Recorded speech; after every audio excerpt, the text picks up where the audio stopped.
show us the ancient paths? Will you lead us along eternal highway? We want to follow the ways of Jesus. We want to enter your rest. Will you show us the ancient path? Will you lead us along eternal highway? We want to follow the footsteps of Jesus. We want to enter your rest.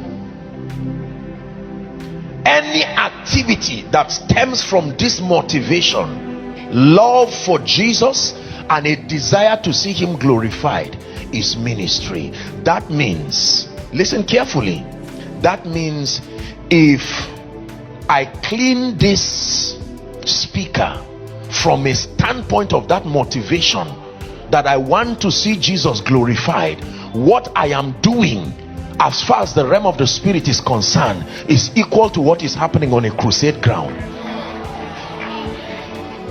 It is not the charismatism of the activity, no, it is the motive and the motivation.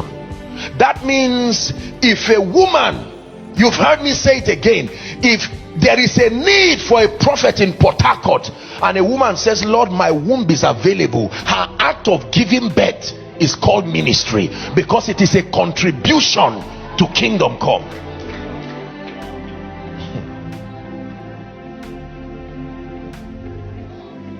If I go behind the four horns of the altar to pray, and my prayer is like Anna the prophetess, to allow the word to come, in God's mind that's not prayer, that's ministry happening.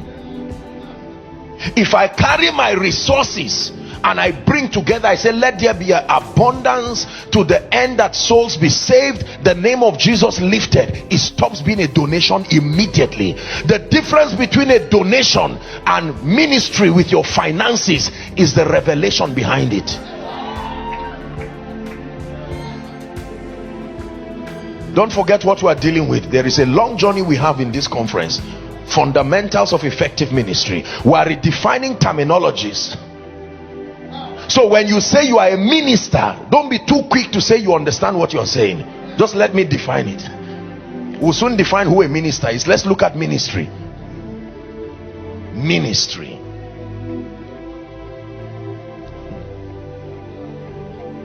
So when I say I am a minister of the gospel, do you know what that means? That means I am one who the entire activity in my life is motivated by a desire to live contributing to the advancement of the gospel.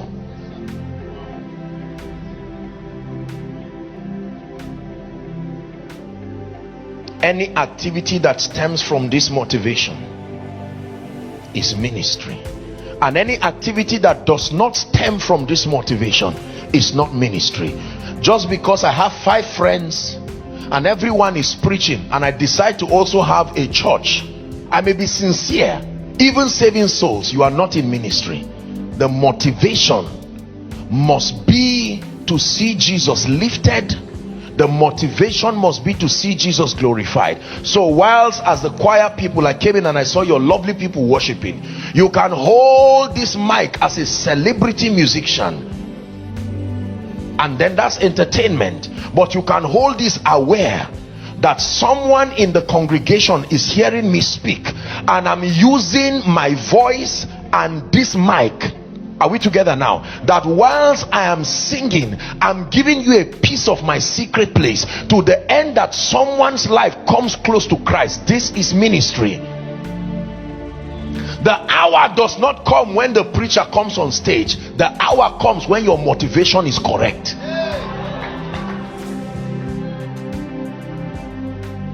Are we blessed? Mics, church buildings, pulpits, conferences are only tools. You have to understand this. Everything we do is a tool towards ministry, not ministry itself. This conference is a tool. What qualifies this conference To be called ministry is not the gathering of people, it's the quality of the information that is communicated in the conference, the motive behind it, and the patterns that are adhered to whilst we teach.